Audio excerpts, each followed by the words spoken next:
挖机行业10年前与10年后的对比，人生感慨让人心酸。我从事挖机行业已经10多年了，当静下心来思考这些年挖机行业的一路变化，真的是感慨万千。这到底是怎么了？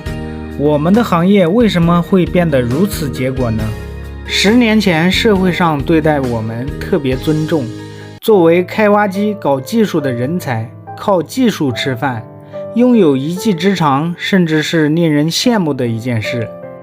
大家会以技术为荣耀，一名技艺高超的技术工人完全可以和老板谈资论辈。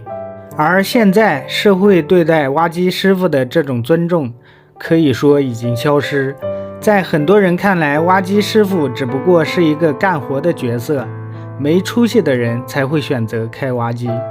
10年前白领的工资才2000块左右，而那时候挖机师傅就可以拿到4000块，以当时的物价完全是小康生活啊！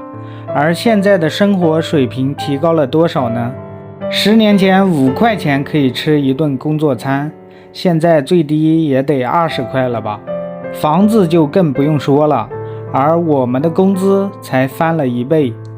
10年前想学挖机必须尊重师傅，只有勤快才能学到技术，抢着打黄油，干着最脏最累的活，而且没有任何薪酬，还要托关系。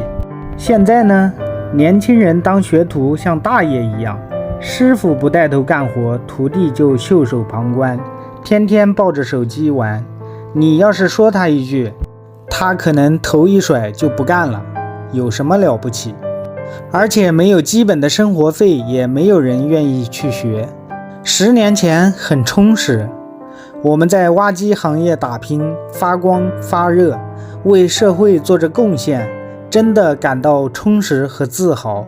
而现在呢，我们却置身于水深火热之中，煎熬着，迷茫着，感觉我们是一群被社会遗忘的人。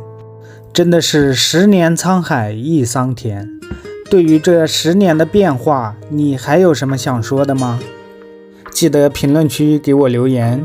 下一期我们讲挖掘机司机这一行未来的发展还有希望吗？